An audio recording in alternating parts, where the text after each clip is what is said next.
శీల ప్రభుపాదికి భగవద్గీత ఎరాలను అంతర్జాతీయ కృష్ణ చైతన్య సంఘ సంస్థాపకాచార్యులు పరమ పూజ్య శ్రీమతే శ్రీ భక్తి వేదాంత స్వామి ప్రభుపాదుల వారు. అధ్యాయం 2 శ్లోకం 19. యయేనం వేత్తి హంతారం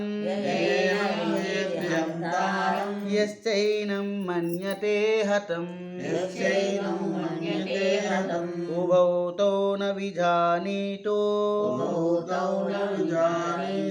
నాయం హంతి న హన్యతే యయేనం వేత్తి హంతారం యశ్చైనం మన్యతే హతం ఉభౌ తౌ న విజానీతో నాయం హంతి న హన్యతే. జీవుడు చంపువాడని గాని చంపబడువాడని గాని తలచు ఇరువురును అజ్ఞానులే. ఎందుకనగా ఆత్మ చంపదు చంపబడదు. ఏమండి, ఇక్కడ సహజంగా ఉండేటువంటి స్వభావం చెప్తున్నారు. జీవుడు చంపడు, మనం ఇతరులు ఎవరిని చంపలేము, చంపబడము.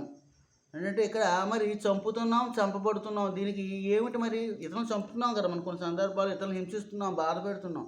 మరి దేన్ని బాధ పెడుతున్నాం అంటే ఈ శరీరాన్ని మాత్రమే. జీవుడికి ఎటువంటి వ్యాకులత ఉండబోదు. అర్థమైందండి? మనకు కలిగేటువంటి దుఃఖం దేని వలన కలుగుతుంది? మనం అవతల వాడిని మనం కొడదామని చెప్పి గట్టిగా ఒక కర్రతో గట్టిగా కొట్టాం అనుకోండి, కొడితే వాడికి నొప్పి కలుగుతుంది. దేనికి నొప్పి కలుగుతుంది? శరీరానికి. మరి జీవుడు అలాగనే ఉంటాడు. ఎటువంటి నొప్పిని కానీ సుఖాన్ని కానీ దుఃఖాన్ని కానీ పొందడు ఆయన.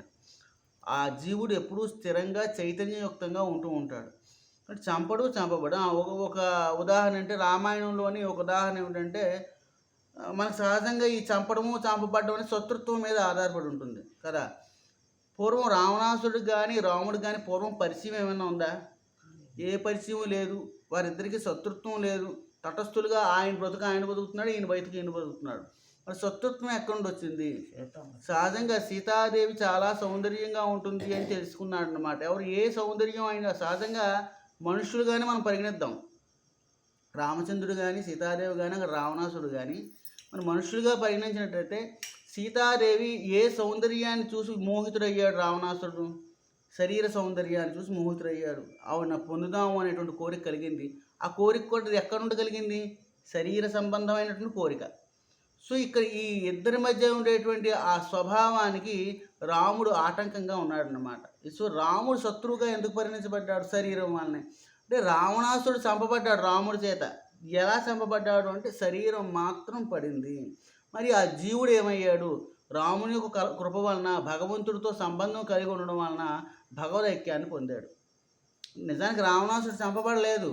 రావణాసుడు చంపబడ్డాన్ని మనం చెప్పుకుంటున్నాం, కానీ అంత్యంగా ఆయన పొందినటువంటి స్థితి ఏమిటంటే రాముడితో సంబంధం కలిగి ఉండడం వలన, రాముడితో యుద్ధం చేయడం వలన. అంటే ఇక్కడ మనం భగవంతుడితో ఏదో విధంగా సంబంధాన్ని కలిగి ఉండాలి కాబట్టి రావణాసుడు కూడా సంబంధాన్ని పొంది ఆ సంబంధం వలన రావణాసుడు ఏం పొందాడు? ముక్తిని పొందాడు. అంటే రావణాసుడు చంపబడ్డాడు అనేది ఏమిటి? ఇక్కడ అసత్యం అన్నమాట, పరిపూర్ణ సత్యం కాదు. రావణాసురుని యొక్క శరీరం పడిపోయింది. తప్పు చేసింది ఏమిటి? శరీరమే తప్పు చేసింది కాబట్టి శరీరానికి మాత్రమే శిక్ష పడుతుంది అన్నమాట. కాబట్టి జీవుడు ఏం చేయబడుతున్నాడు? జీవుడు ఎవరితో అయితే సంబంధాన్ని పెట్టుకుంటున్నాడో ఆ సంబంధానికి అనుగుణంగా భవిష్యత్తు జన్మ నిర్ధారణ చేయబడుతూ ఉంటుంది. కాబట్టి రావణాసుడు ఎవరితో సంబంధం, ఎవరితో వైర్యాన్ని పెట్టుకున్నాడు అంటే రాముడితో వైర్యాన్ని పెట్టుకున్నాడు. కాబట్టి రాముడు చిన్మయ స్వరూపం కలిగిన వాడు కాబట్టి అటువంటి స్వరూపాన్ని అటువంటి స్వభావాన్ని రావణుడు కూడా పొందాడు. కాబట్టి మనకి నిజానికైతే భక్తి యోగ విధానంలోని మనకి ఇటువంటి విధానం చెప్పలేదు. ఏది వైరభావం ద్వారా భగవంతుని పొందేటువంటి విధానం మనకు చెప్పలేదు. భక్తి ద్వారా పొందడం ఎలాగో అది చెప్పారన్నమాట. కాబట్టి మనం భక్తిని అనుసరిస్తూ అటువంటి సంబంధాన్ని మనం భగవంతుడితో పొందినట్టయితే ఈ శరీర భావాన్ని విడిచిపెట్టి భగవానుడికి ఉండేటువంటి చిన్మయ లక్షణాలని కూడా మనం కూడా పొందవచ్చు. మరణాయుధములతో దేహదారి అయిన జీవుడు గాయపడినప్పుడు దేహములోని జీవుడు చంపబడని ఎరుంగవలను.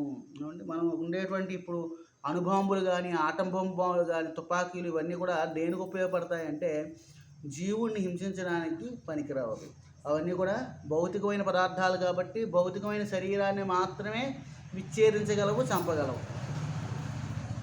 రాబో శ్లోకంలో స్పష్టపడినట్లుగా అట్టి మిక్కిలి సూక్ష్మమైన ఆత్మను ఎటువంటి ఆయుధములతోనూ వధించుట సాధ్యపడదు. సూక్ష్మము అనేసరికి చాలా చిన్నది అని మనం చెప్పుకోవడానికి కుదరదు. అది చాలా చిన్నదే అయినప్పటికీ కూడా దానికి ఉండేటువంటి స్వభావాన్ని కూడా మనం తెలుసుకోవాలన్నమాట. అది నశింపు లేనటువంటి స్వభావం కలిగింది. అది కాబట్టి మనం ఎందుకు సూక్ష్మం అనేసరికి, సూక్ష్మం అంటే దాన్ని గ్రహించలేమని అర్థం. అంతేగాని చాలా చిన్నది కాబట్టి ఆ చిన్నదాన్ని మనం పట్టుకోలేము, కొట్టలేము, తనలేము అనుకోకూడదు. ఓకే, మరి పరమాత్మ అంకుష్ట రూపంలో ఉన్నారని చెప్తున్నాం కాబట్టి, కొంచెం అందుబాటులో ఉంటాడు కాబట్టి ఆయన పట్టుకుని గట్టిగా ఏమైనా చేయవచ్చా అంటే, ఆయన స్వరూపం కూడా, ఆయన స్వభావం కూడా ఏమిటి? అచింత్యము, ఆనందము, శాశ్వతం. ఈ 3 గుణాలు ఉండడం వలన పరమాత్మని కానీ జీవుని కానీ మనం ఏమీ చేయలేము. కాబట్టి జీవుడు ఏమవుతున్నాడు అంటే, వాడు ఈ ఇంద్రియాలతో సంబంధాన్ని పెట్టుకోవడం వలన ఉద్ధరించబడడం కానీ పతనం చెందడం కానీ జరుగుతూ ఉంటుంది. హరే కృష్ణ. హరే కృష్ణ.